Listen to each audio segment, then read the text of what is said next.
கர்மயோகி ஆதாரங்களை பணிவோம்.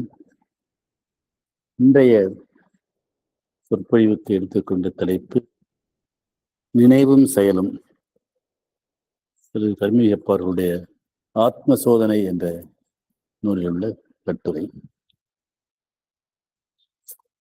சுருக்கமாக சொன்னால்,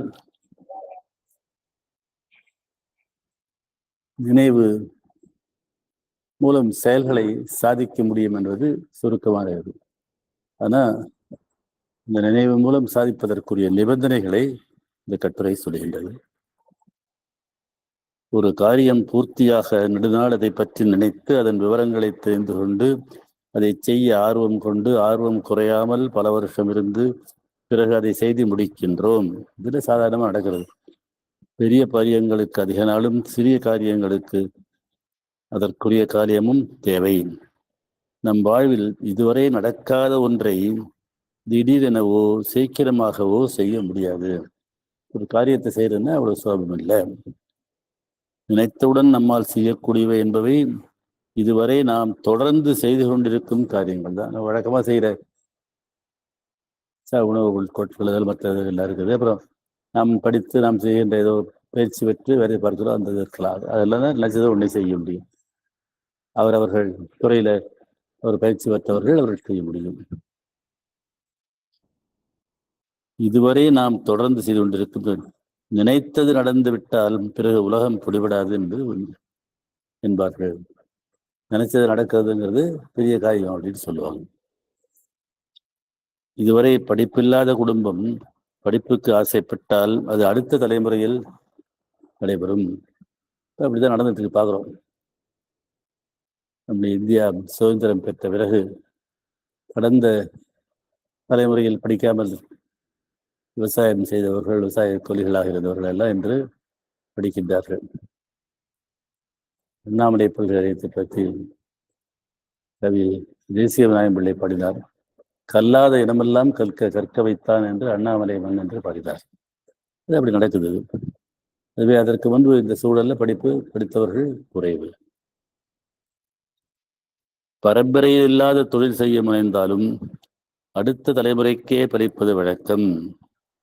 ஆனால் அன்னை உலக வழக்கத்திற்கு எதிரானவர்கள், அதிலிருந்து மாறியவர்கள் என்றாலும் ஏற்கனவே உலகில் உள்ள சிறப்பு அம்சங்களை ஏற்று அதன் அடிப்படையில் செயல்படுபவர்கள் அன்னை. அதாவது திருப்பி பல முறை நம்ம சொல்றோம், அரவிந்த யோகம், பூர்ண யோகம்.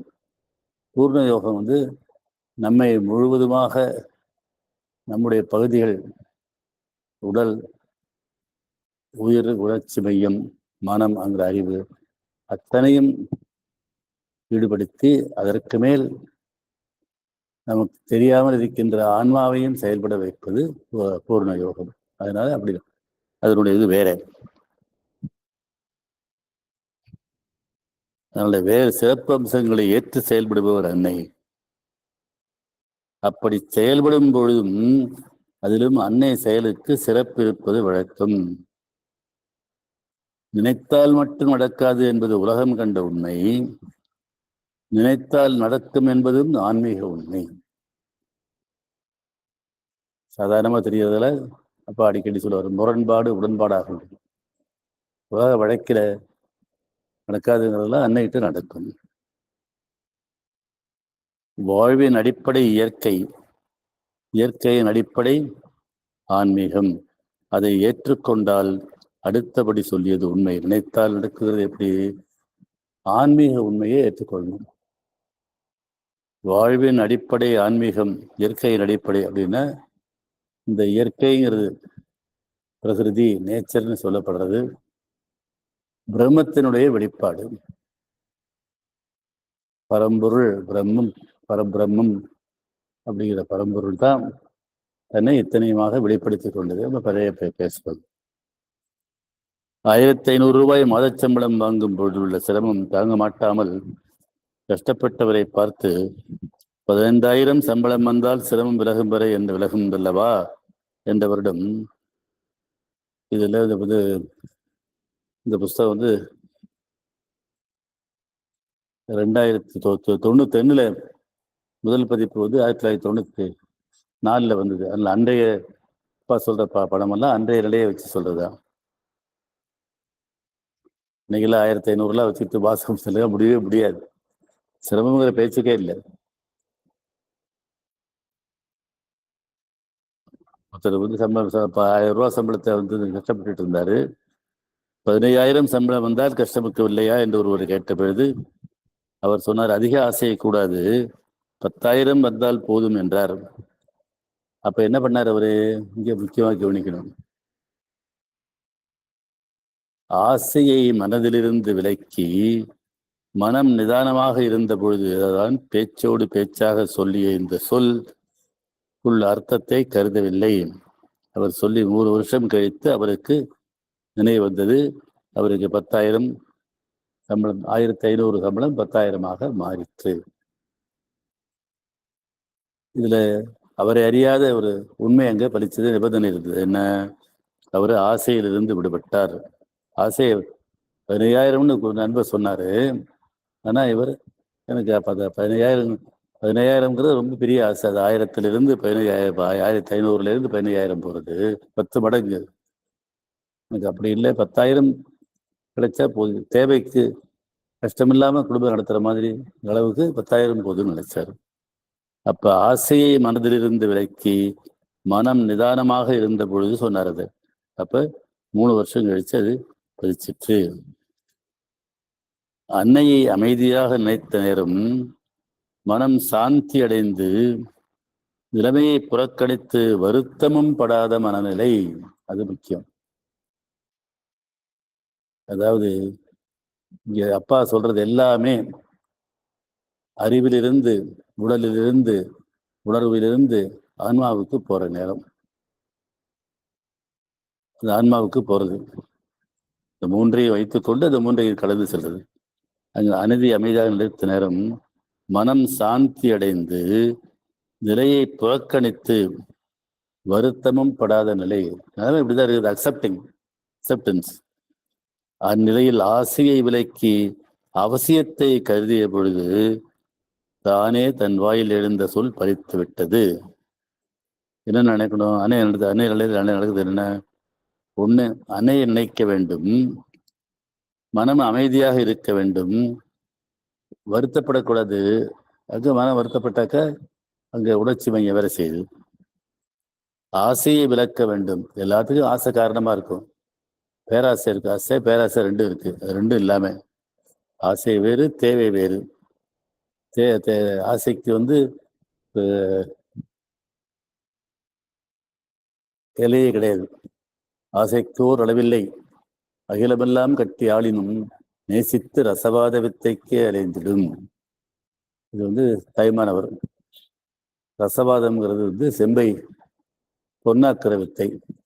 நிறைய இருக்கும்போதே அதுக்கு ஆசைப்படுமா? அதான் மனிதர்.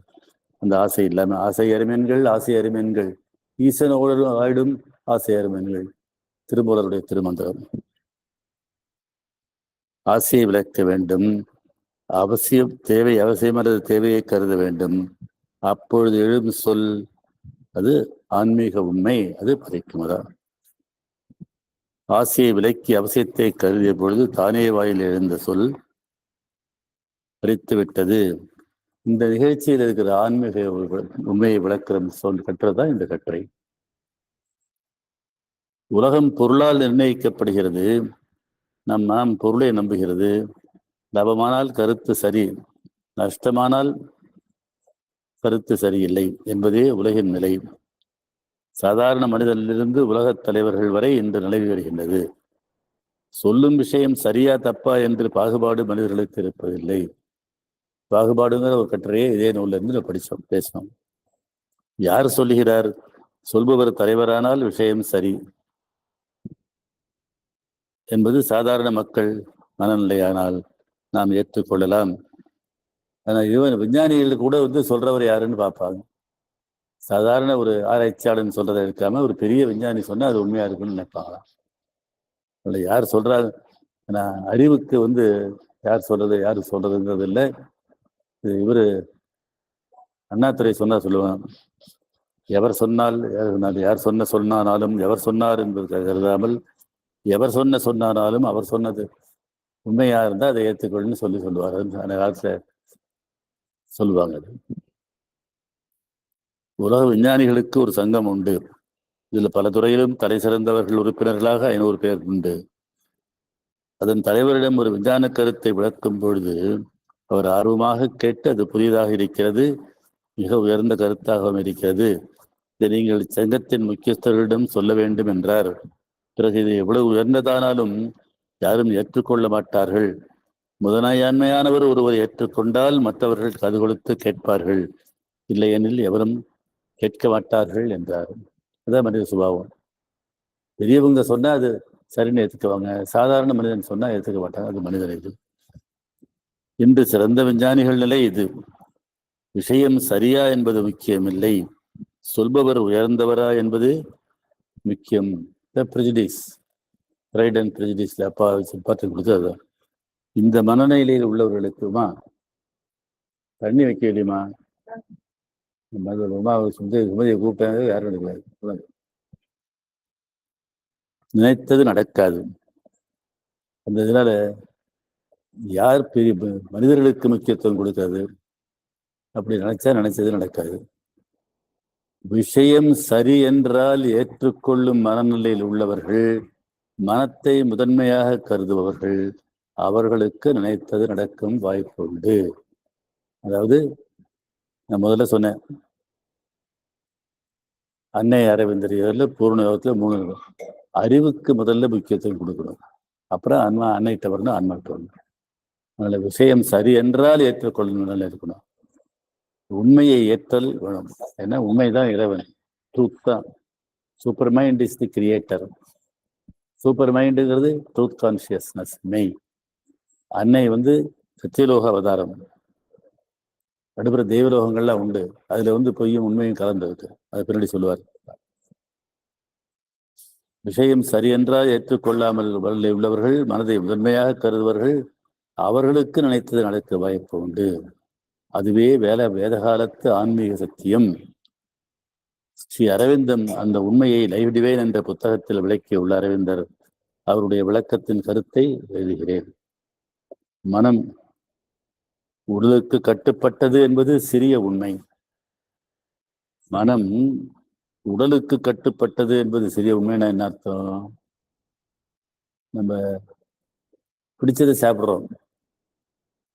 அறிவுக்கு கட்டுப்பட்டா என்ன பண்ணணும்? எது ஒத்துக்கொள்ளுமோ அதை சாப்பிட வேண்டும். உடம்புக்கு நல்லதை சாப்பிடணும். அப்படி இல்லாம உடலுக்கு கட்டுப்பட்டிருக்கிற மனம் என்ன பண்ணும்? பிடிச்சதெல்லாம் சாப்பிட்டுட்டு உடல்நல குறைபாடு வரும், டாக்டர்கிட்ட போகும், கஷ்டப்படும். உடல் மனத்திற்கு கட்டுப்பட்டது என்பது பெரிய உண்மை. அந்த சிறிய உண்மை இருக்கிறது.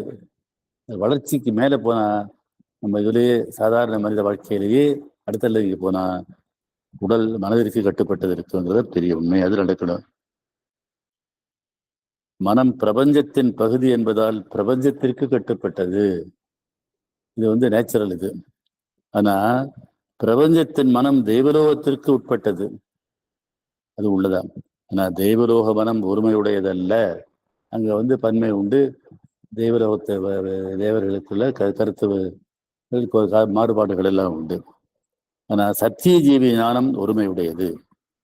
அது அடுத்தது மேல நம்ம சொன்ன அன்னை சத்தியலோக அவதாரம். சத்தியலோகம் தெய்வங்களுக்கு மேலே உள்ளது. மெய்யின் இடம் அங்க ஒரு சத்தியலோக ஜீவியம் ஒருமையுடையது. எனவே உடல் சத்திய ஜீவியத்தால் நிர்ணயிக்கப்படுகிறது. அதுவே சச்சிதானந்தத்தின் பகுதி. இதுதான் சொன்ன லைஃப் பகவான் சூப்பர் மைண்ட் இஸ் தி கிரியேட்டர்னு சொல்றாரு. சூப்பர் மைண்ட் என்று சொல்லுகின்ற மெய்யறிவு, ட்ரூத் கான்சியஸ்னஸ் தான் படைப்பு. அது சச்சிதானந்தத்தினுடைய உள்ள சத். அது சச்சிதானந்தத்தின் பகுதி, அதுவும் பிரம்மத்தின் பகுதி. எனவே உடலை நிர்ணயிப்பது பிரம்மம் என பகவான் தன் தத்துவத்தை முடிக்கின்றார். இந்த கிரியேஷன் உடல் பிரம்மன்தான். பிரம்மன்தான் தன்னை இத்தனையுமா வெளிப்பட்டு கொண்டிருக்கின்றது. அதனால பிரம்மன் தான் எல்லாத்தையும் நிர்ணயிக்கின்றது. தத்துவத்தை குறிப்பிட்டேன், ஆனால் கட்டுரை தத்துவத்தை பற்றியதல்ல. உடல் மனதிற்கு கட்டுப்பட்டது. அதனால் மனம் நினைத்தால் உடலால் உலகில் சாதிக்க முடியும். மனம் நினைத்து சாதிக்க முடியும் என்ற உண்மையை பற்றியது கட்டுரை.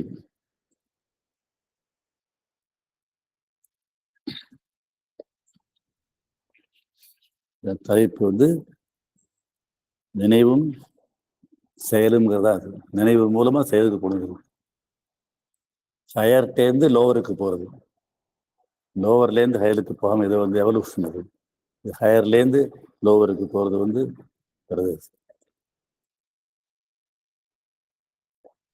உடலுக்கு வந்த வியாதி மருந்துகளால் தீராத பொழுது மனத்தின் சக்தியை கொண்டு அதை தீர்க்கலாம் என்ற கருத்தும் பின்பற்றுபவர்களும் இன்று பரவ ஆரம்பித்து விட்டார்கள்.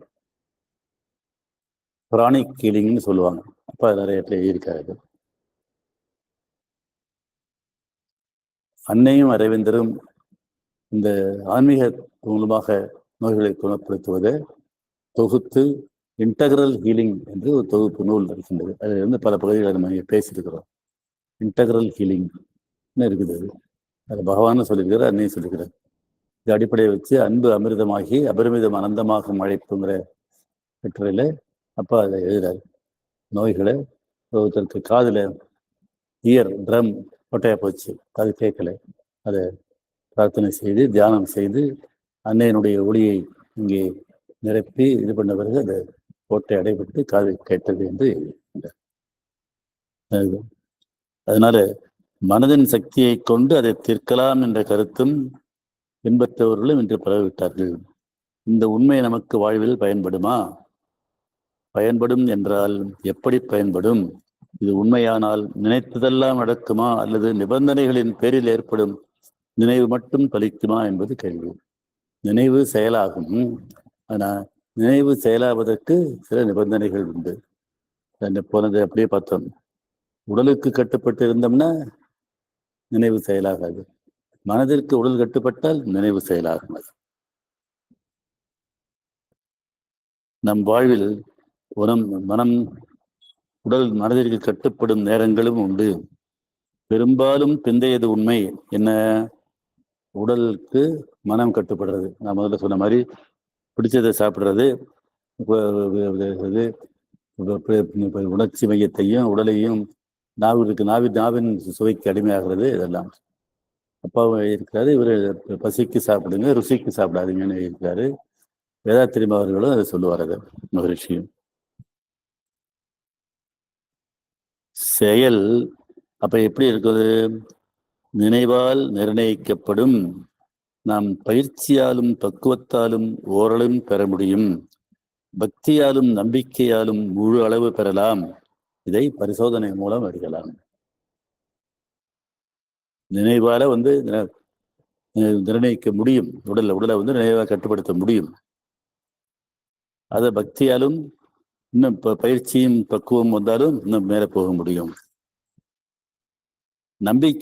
பக்தியும் நம்பிக்கையும் பூர்ணமாயிட்டா நிச்சயமா நடக்கும். அதுக்கு பரிசோதனை செஞ்சு பார்க்கலான்னு சொல்றாரு. நம் மனம் எண்ணத்தால் நிறைந்து பலருக்கு எண்ணம் வெகுவாக மனதில் ஓடிக்கொண்டிருக்கும். இருந்தால் மனம் உடலுக்கு கட்டுப்படும்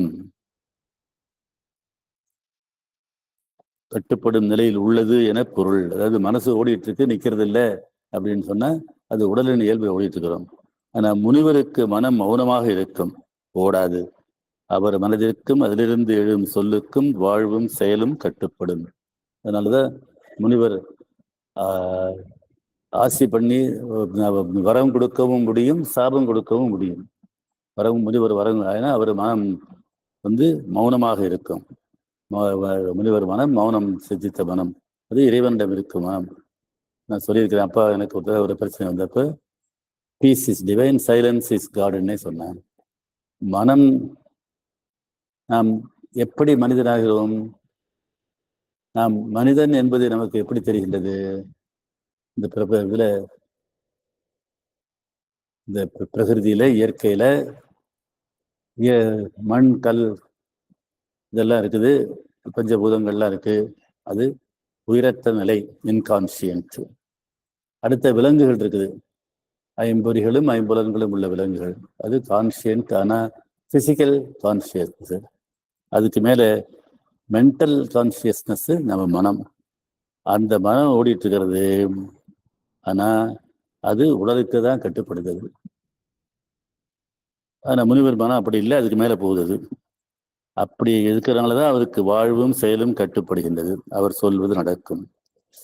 முனிவர் மனம் எந்த நேரத்திலும் பக்குவமாக இருக்கிறது. நம் மனமும் பக்குவமாக இருக்கும் நேரங்கள் உண்டு, சில சமயத்தில் வர்றது உண்டு. அந்த நேரத்தில் நம் மனதிற்கு இந்த ஆற்றல் உண்டு. உடலுக்கு கட்டுப்படாம, மனம் உணர்ச்சி மையத்திற்கும் கட்டுப்படாம, அறிவுபூர்வமா இருக்கிற இந்த மனத்திற்கு இது நினைத்ததை நடத்தி கொள்கின்ற ஆற்றல் உண்டு. அதான் மனம். முதல்ல நிறைய இடத்துல மனம் கட்டுப்படாது. அசையால் உந்தப்பட்ட விஷயங்கள், எதிர்பார்க்கும் விஷயங்கள், எந்த நேரம் நினைக்கும் விஷயங்களில் மனம் கட்டுப்படாது. ஆசை வந்துட்டா மனம் தெரிகட்டு போகும். ஆசை வழிதான் மனம் போகும். அறிவு அதனுடைய திறமையாகிய பகுத்தறிவை அது பயன்படுத்தாது.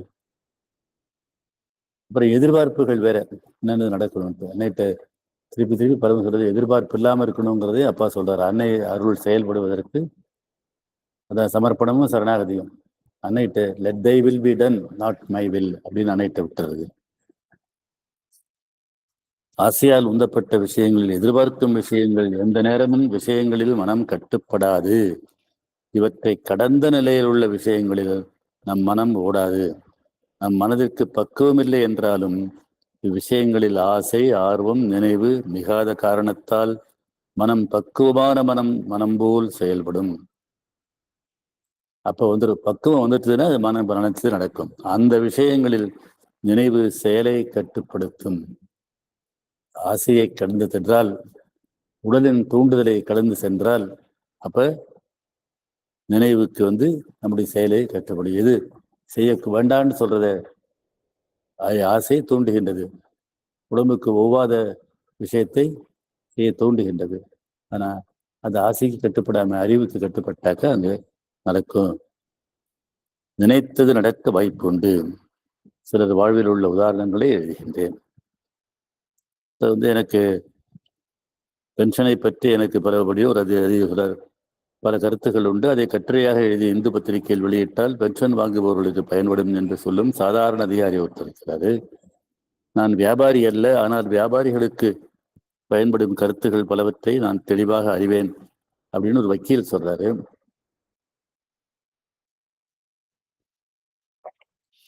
காவிரி தண்ணீரை பற்றி சச்சரவு எனக்கு அதிகாரம் இருந்தால் அப்பிரச்சனையை சுமூகமாக தீர்க்கும் வழி எனக்கு தெரியும் என்று சொல்லும் ஆசிரியர் ஒருவர். உள்ளூர் காலேஜில் 20% பாஸ் ரிசல்ட் வருகிறது, இதை 80 மாற்றும் வழியை நான் அறிவேன்னு ஒரு மிராஸ்தார் சொல்றாராம்.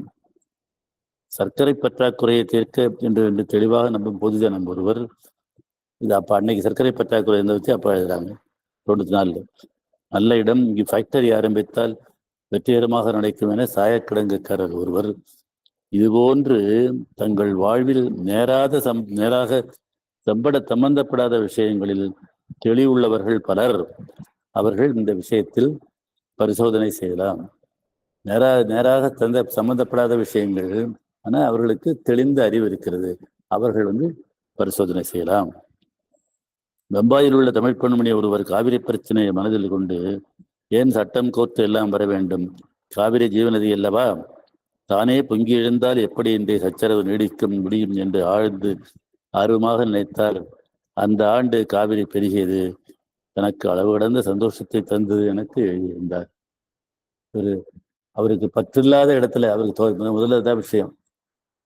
அப்ப முதல்ல சொன்னது யோசனை, அவருக்கு தொடர்பில்லாத விஷயத்துல, அவரை பாதிக்காத விஷயத்துல அவர் நல்லெண்ணம் வந்தது, அந்த நினைவு தோன்றியது.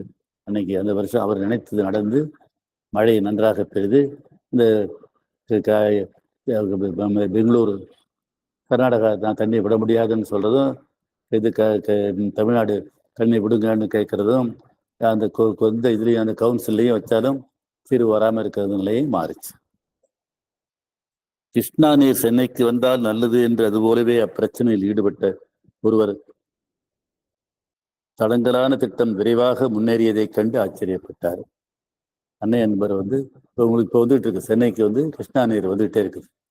நமக்கு சென்னையினுடைய தண்ணீர் பஞ்சத்தை அது போக்கிக் கொண்டிருக்கின்றது. அது ஒரு அன்னை என்பவர் நினைத்தனால் நடந்தது. பின்னர் ஆர்வம் என்ன ஆயிற்று என்று எனக்கு தெரிவிக்கவில்லை. அவர் நினைத்தாரு, அவருக்கு புரிஞ்சுட்டாரு. நம் வாழ்வில் சம்பந்தப்படாத பொதுமக்களுடைய பிரச்சனை என்பதால் ஆர்வம் மிகுந்த நேரத்திலும் மனம் பதட்டப்படாது, எதிர்பார்க்காது, அதையே நினைத்து கொண்டிருக்காது. அதனால் பலிக்கும். அதான் விஷயம். இது சொன்னதுல பொது விஷயங்கள் இருக்கும்போது தண்ணி தண்ணி வந்தாக்க காவிரி பிரச்சனை தீரும்னு சொன்னவங்க பம்பாயில் இருக்கிற ஒரு லேடி, இங்கே தஞ்சாவூர்ல இருக்கிற டெல்டா மாவட்டங்கள்ல இருக்கிற ஒரு விவசாயி இல்லை.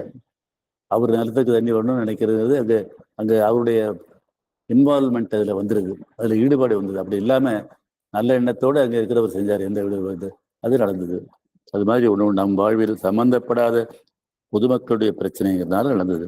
ஆர்வம் மிகுந்த நேரத்தில் மனம் பதட்டப்படாது, எதிர்பார்க்காது. எதிர்பார்ப்பும் இருக்கக்கூடாது, பதட்டம் இருக்கக்கூடாது. மனம் அமைதி இருக்கணும். அப்போதான் ஆன்மா செயல்படும். ஆன்மா செயல்படுவதற்கு பதட்டம் கூடாது. ஆர்வம் மிகுந்து பதட்டப்படாமல் எதிர்பார்ப்பும் இல்லைன்னா பலிக்கும். அது சோதனை ஞாபகம். இது நம்ம வாழ்வில எல்லாத்தையும் நம்ம சாதிச்சு கொடுறதுக்குரிய இது ஆர்வம் இருக்கணும். அது எல்லாவற்றைக்கும் ஆன்மீக ஆர்வமாக இருந்தாலும், அன்னைய வேணுங்கிற ஆர்வமாக இருந்தாலும் சரி. இப்போ பூர்ண யோகத்துல முதல் ஆர்வம், ஆஸ்பிரேஷன், அது இருந்தால் ஆகணும். இது போன்ற தான் சம்பந்தப்படாத விஷயத்தில் தெளிவுள்ளவர் அதை எடுத்து பரிசோதனை செய்யலாம். அவ்விஷயத்தில் தனக்கு தெரிந்தவற்றை சேகரம் செய்தபின் மேலும் அவ்விஷயம் பூர்த்தியாக தேவைப்பட்ட அனைத்து விவரங்களையும் சேகரம் செய்து மனதில் அதனை யோசனை செய்ய ஆரம்பித்தால் மனம் அதில் ஈடுபடும். விஷயம் மனதில் சூடுபிடிக்கும். மனதில் விவரங்கள் தெளிவுபடும் அளவுக்கு வாழ்வில் புதிய சந்தர்ப்பங்கள் ஏற்பட்டு நகர ஆரம்பிக்கும். மனதில் முழுவதும் பிடிபட்ட பின் வெளியில் அது முழுவதும் பூர்த்தியாகும். அதாவது நமக்கு சம்பந்தப்படாத விஷயத்திலையுமே அதை பற்றி யோசித்து அதுக்கு உள்ள வேண்டிய விஷயத்தெல்லாம் சேகரித்து பண்ணி சிந்தனை பண்ணால் அது நடக்குன்னு சொல்றாரு. என்ன செய்யணும்? ஆர்வம் அடிப்படை அப்படி இருக்கணும். அப்புறம் அது இதெல்லாத்தையும் ஒன்று ஒன்றா எப்படி இருக்கணும்ட்டு செய்யணும். அது அப்படி செய்யணும். செஞ்சாக்கா அது நடக்கும். அது யாருக்கு யார் வேண்டுமானாலும் எதை நினைத்தாலும் அது பூர்த்தியாகும் என்று இதை புரிந்து கொள்ளக்கூடாது. யாருக்கு எந்த விஷயத்தில் ஆர்வம் இருக்கிறதோ அவருக்கு அந்த விஷயத்தில் எண்ணம் பலிக்கும். ஆர்வம் இல்லாத இடத்தில் எண்ணம் திறந்து ஆர்வம் இருக்கணும். ஆர்வம் இருந்தால் தான் பலிக்கும். பதட்டம் இருக்கக்கூடாது, எதிர்பார்ப்பு இருக்கக்கூடாது.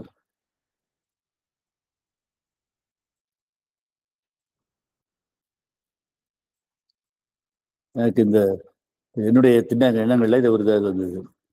இப்போ இஸ்ரேலத்திலையும் பாலஸ்தீனத்திலையும் சண்டை நடந்திருக்கு. இஸ்ரேலுக்கும் பாலஸ்தீனத்துக்கும் சண்டை நடந்துருக்கு.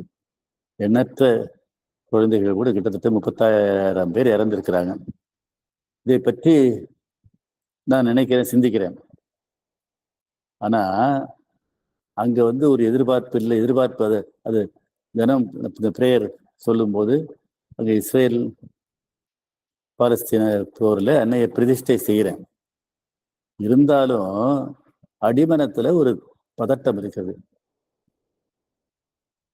எல்லாரும் இந்த செய்திகளை படிக்கிறதுல 3ஆம் உலக யுத்தம் வந்து விடுமோ என்ற பயம் வருகின்றது.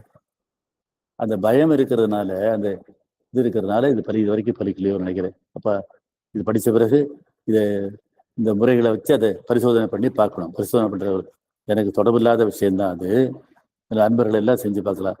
அதை அறிவுபூர்வமா அணுகி அதை அன்னைகிட்ட ஒப்படைச்சு செஞ்சு பார்க்கணும். அது தீரணுங்கிற ஆர்வம் இருக்குது. அதனால திறன் இருக்கு, எண்ணத்திற்கு திறன் இருக்குன்னு அதை பறிக்க வச்சு. புராணி என்ற குஜராத் சாதகரும் அரவிந்தரை சந்தித்த பொழுது பகவான் அவரை யோகம் செய்தால் உனக்கு பலிக்கும் என்றார். நாடு அடிமையாக இருக்கிறதே, மனம் எப்படி யோகத்தை ஏற்றுக்கொள்ளும்? நாடு சுதந்திரமடைந்தபின் யோகத்தை ஏற்றுக்கொள்கிறேன் என்று பிராணி பதில் சொன்னார். நாட்டின் சுதந்திரம் நிச்சயமானது, அது நிச்சயம் என்று பதில் என்பது பகவான் பதில். உங்களுக்கு பகவான் வாழ்க்கை வரலாறு தெரிஞ்சவர்களாக தெரியும். 1910 இங்கே வந்தார். அதுக்கு முன்னே இந்திய சுதந்திர போராட்ட வீரராக இருந்தார். இதில் உங்களுக்கு தெரியும், இதில் கல்கத்தாவில் ஜெயிலில் அலிப்பூர் சிறையில் கஷ்டப்பட்டார். அப்போ அவருக்கு வழக்கெல்லாம் நடந்தது. சுதந்திர போரில் இது விடுதலையானார். அப்போ இறைவன் ஆசிரியராக இந்தியாவுக்கு சுதந்திரம் கிடைக்கும், நீ ஆன்மீகத்துக்குரியனே இங்கிருந்து போகின்ற உத்தரவு வந்து அந்த உத்தரவை விட்டு வந்தார். அப்பொழுதே அவருக்கு இந்திய சுதந்திரம் கிடைக்கும் என்பது உணர்த்தப்பட்டு விட்டது. அவருக்கு அதன் மேல் நம்பிக்கை வந்து விட்டது. அதனால அவருக்குரிய ஆன்மீகத்துக்கு அவர் தேடி வந்து இங்கே புதுவையில் வந்து அதை செய்தார். அதனால அது சொன்னார், நாட்டின் சுதந்திரம் நிலையானது நிச்சயம் என்று பகவான் கூறினார். அதை கேட்டுக்கொள்வதும் யோகத்தை ஏற்றுக்கொள்வதாக சொல்லி குஜராத் போய் திரும்ப வருகிறேன் என்று ரயில் ஏறி படுத்தவர். அன்றிரவுதான் நான் முதலாக நிம்மதியாக தூங்கினேன். அதுவரை நாட்டின் நிலை என் மனநிலையை அறித்து கொண்டு ஒரு நாளும் தூங்க முடியாமல் செய்தது என்கிறார். அதனால நம்ம பரிசோதனை செய்யும் போது விஷயத்துல அதுல ஈடுபாடு இருந்து எதிர்பார்ப்பு இருந்தாக்கா அது பலிக்காது. அப்படி எல்லாமே அறிவுபூர்வமா சிந்திச்சு செய்யணும். அதுபோல் மனம் ஆர்வமாக ஈடுபட்டுள்ள விஷயத்தில் இந்த சோதனை பலிக்கும். ஒருவர் எண்ணம் உலகத்திற்கு பலிக்குமா என்பது கேள்வி எழும். ஒருவர் எண்ணம் அவர் உலகத்தின் எல்லை வரை பலிக்கும் என்பதே பலன். ஒருவர் எண்ணமே நிச்சயம் பலிக்கும். நம் மனம் அமைதி அடைந்த நேரம் அதற்கு வலிமை ஏற்படுகின்றது. அங்க பதட்டம் இல்லாமல் அந்த எண்ணம் மனம் அமைதியாய் ஆர்வம் இருந்து பதட்டமில்லாத அமைதி இருந்து அங்கே அதுக்கு வலிமை வருகின்றது. அந்த வலிமைக்கு நம் உலகமும் அதனால் அடங்கியுள்ள செயல்களும் பலிக்கும். ரொம்ப முக்கியம் கவனிக்கணும். நமக்கு நல்லது நடக்கணுங்கிற ஆர்வம் இருக்கணும். ஆனால் அதை பற்றிய பதட்டம் அவசரம் இருக்கக்கூடாது. அப்ப அது நிச்சயமா பலிக்கும். நம் உள்ளத்தின் எல்லைக்குட்பட்டவை மனதின் வலிமைக்கு உட்படும். எல்லையை தாண்டி நிற்கும் விஷயங்கள் பலிக்க வேண்டுமானால் உள்ளம் மலர்ந்து அவ்விஷயத்தை தன்னுள் கொள்ள வேண்டும். இது மனத்திற்குள்ள பொதுவான திறன். அன்னை பக்தர்களுக்கு அத்திறன் மனம் நிதானமாக உள்ள இடத்தில் அதிகமாக வலிமை பெற்றிருக்கும். அதனால அவசரம், எதிர்பார்ப்பு, பதவிதப்பு இதெல்லாம் இல்லை, ஆசை இதெல்லாம் இல்லாத இடத்துல அங்கு வலிமை பெற்றிருக்கும். நான் சம்பந்தப்படாத விஷயத்தில் நமக்கு அக்கறை இருக்காது. நம் விஷயத்தில் ஆசை, ஆர்வம், அக்கறை இருக்கும். அதனால் அது பயனற்ற சோதனை என மனம் நினைக்கும். அதாவது இப்ப இந்த சொல்றது நமக்கு இல்லாத விஷயத்துல இந்த சோதனை பண்ணா நமக்கும் பறிச்சு கொள்ள வைக்க முடியுங்கிறதுக்காக தான் இதப்பா எழுதுறார். இந்த சட்டம் உண்மையா என்று சோதனை செய்ய நாம் சம்பந்தப்படாத விஷயத்தில் சோதனை செய்தால் அது பலித்தால் சட்டம் உண்மை என தெரியும். நமக்கு உள்ள பிரச்சனைகளை தீர்த்துக்கிறதுக்கு அப்பா எழுதுறாரு. அதை நமக்கு சம்பந்தப்படாத விஷயத்தை செஞ்சு பலிக்க வச்சுட்டாக்க இது நமக்கு பலிக்கணும் ஆயிடுச்சு.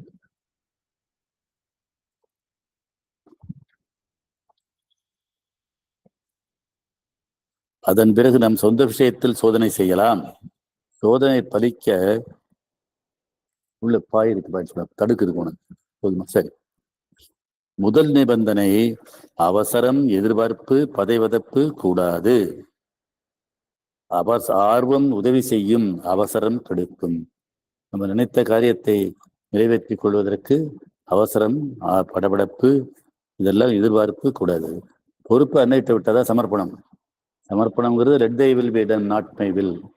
உங்கள் திருவுள்ளம் நடைபெறட்டும், என் விருப்பம் இல்லைங்கிறது. நம் சொந்த விஷயத்திலும் மனம் படபடக்காதவே சில சமயம் உண்டு. அதில் இந்த சோதனையை செய்யலாம். தங்கள் அறியாமல் சில பேர் செயல்பட்டனர்.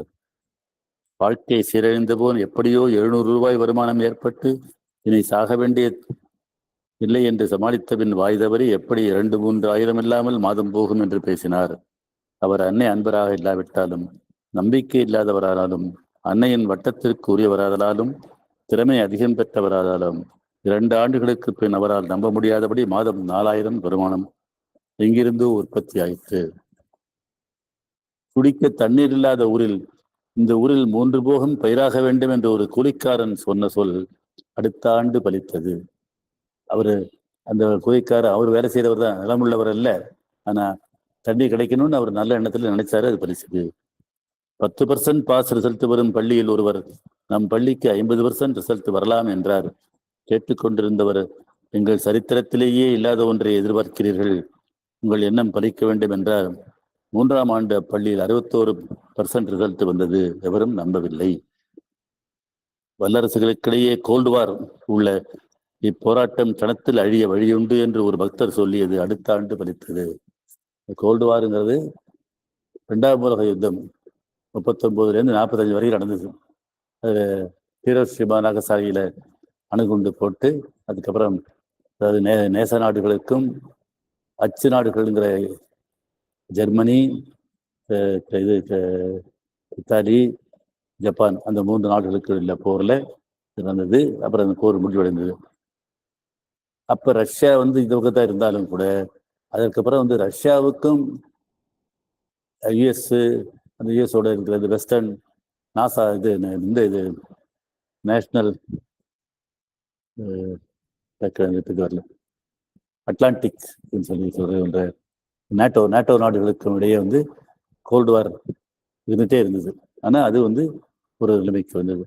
இப்போ அப்போ இருந்த குருஷ்சேவ்ங்கிற ரஷ்ய அதிபர் அமெரிக்காவுக்கு போனார். அப்போ இருந்த பிரசிடென்ட்டோட பேச்சுவார்த்தை நடந்தது, அமைதி வந்தது. அதனால் அந்த கோல்டு வாருங்கிற அந்த இதுவும் பனிப்போர்னு தமிழில் எழுதுவாங்க, முடிவுக்கு வந்தது. அன்னை பக்தர்கள் விஷயத்தில் அதிகமாகவும் பொது வாழ்வில் ஏதோ ஒரு சம்பவத்திலும் நினைத்தே நடந்தது என்பது போல் நடப்பதை பார்க்கிறோம். பொருள் என்ன? மனதிற்கு வலிமை உண்டு, அது செயலை நடத்தும் திறனுடையது. அதற்குரிய நிபந்தனைகள் தெளிவும் ஆர்வமும் பூர்ணமாக இருந்து மனம் நிதானமாக இருந்தால் போதும், அது பலிக்கும். அதான் முக்கியம்.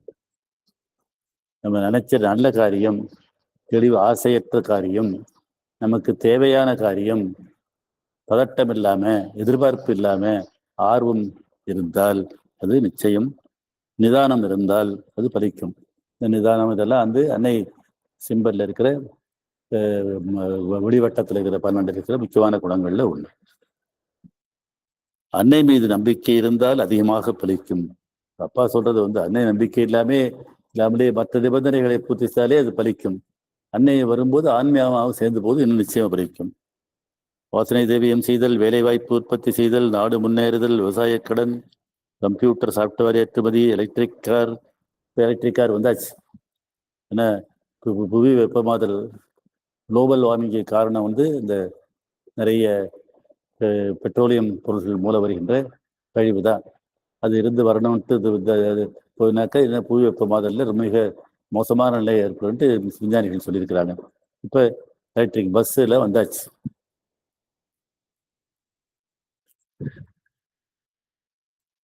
அது எலக்ட்ரிக் கார் மேனேஜ்மெண்ட், உணவு உற்பத்தி, அரபு நாட்டு போர், முகம் அழகு பெறுதல் போன்ற பல விஷயங்களில் அன்பர்கள் எண்ணம் பொதுவாகவும் தனிப்பட்ட வாழ்விலும் அதிகமாக பலித்திருக்கிறது. அன்பர் வாழ்வில் இதெல்லாம் பலித்திருக்கிறது. ஈராக் போர் நடந்து கொண்டிருந்த பொழுது அன்பர் ஒருவர் மிக தீவிரமாக இந்த போர் நிற்க வேண்டுமல்லவா என பேசினார். அடுத்த மாதம் அது நின்ற பொழுது அவர் கூறியது எனக்கு நினைவுக்கு வந்தது. மனம் அன்னையில் லயித்தால் நிதானம் அடையும். எல்லாத்துக்கும் அடிப்படை நிதானம் வரணும். அது எப்படி வரணும்? அன்னையில் லயித்தால் நிதானம் அடையும். நமக்குள்ள இருக்கும் பொழுது நம்ம மனம், நம்முடைய உணர்ச்சி மையம், நம்முடைய உடல் செயல்படும் போது நிதானம் வராது. நிதானமான மனம் ஆர்வமாக எடுத்துக்கொள்ளும் எந்த விஷயமும் தெளிவால் நிரம்பியவுடன் பிரார்த்தனையின்றி பலிக்கும். பிரார்த்தனை இல்லாமலே பலிக்குங்கிறார் அப்பா. சொந்த வாழ்வில் நம் எண்ணங்கள் பலித்து பயன் தர வேண்டுமானால் இதே முறையை மேலும் சிறப்பாக பின்பற்ற வேண்டி முதலில் அன்னையை நாடி இதை சமர்ப்பணம் செய்ய வேண்டும். முதல் சோதனைக்கு எடுத்துக் கொள்ளும் விஷயம் நம் மனம் பதைக்காத விஷயமாக இருந்தால் எளிதில் பலிக்கும். அதான் முக்கியம். நம்ம ஆர்வம் இருக்கணும், அந்த விஷயத்தை எடுத்துக்கணும், பதபதப்பு இல்லாம படபடப்பு அவசரம் இல்லாமல் இருக்கணும். ஆசைக்குரிய காரியங்களை விட அவசியத்திற்குரியவை சுலபமானவர். அதான் முக்கியம்.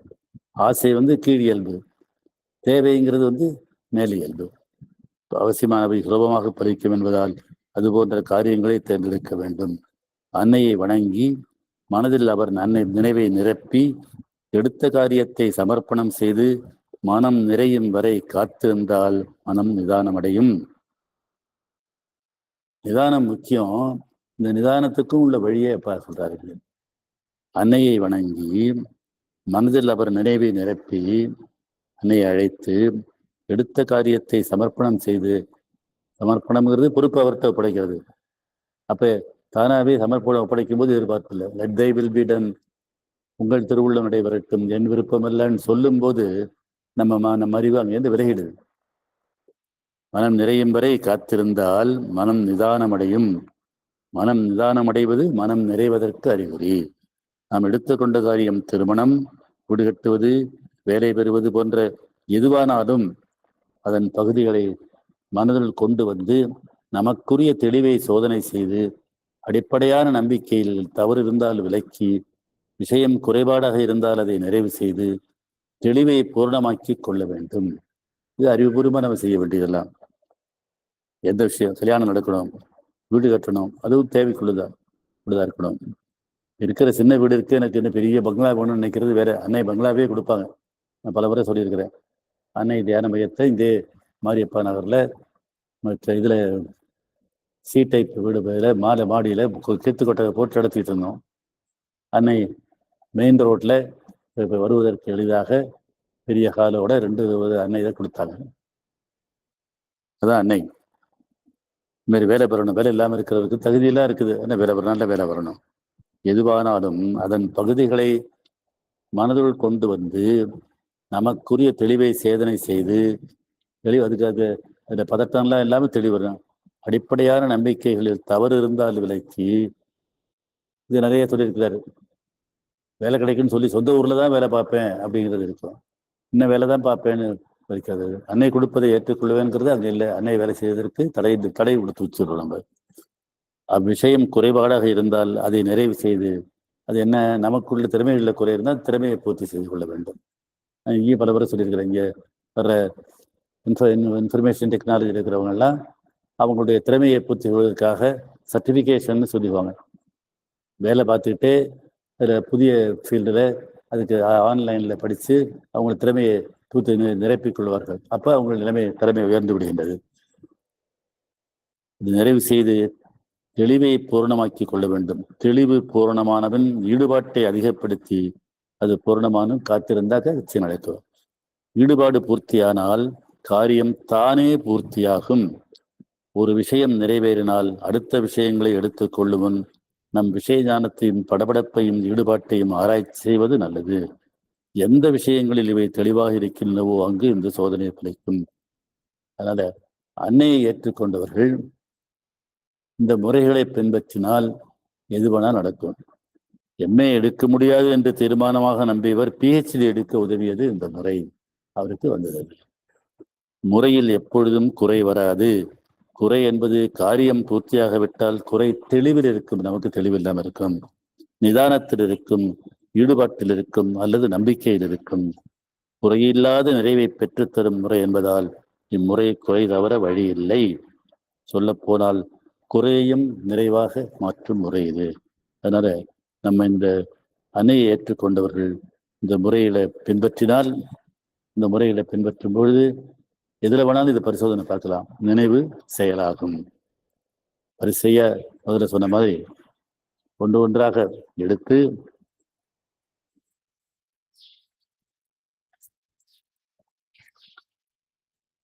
ஆர்வம் அடிப்படையாக வைத்துக் கொண்டிருக்க வேண்டும். அப்புறம்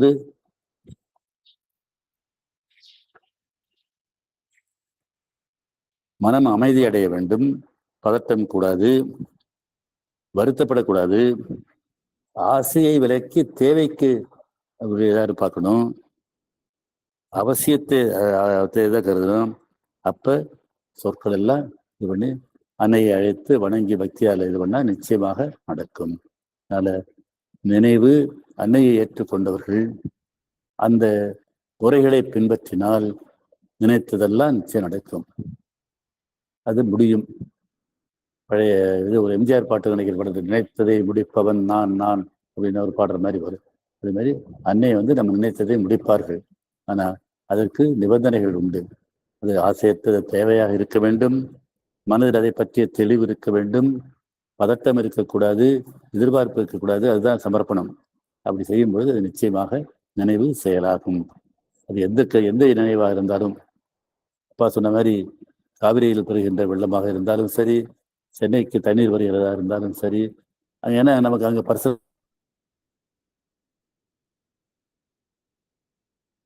நடப்பதாகும். நிச்சயமாக நடக்கும்.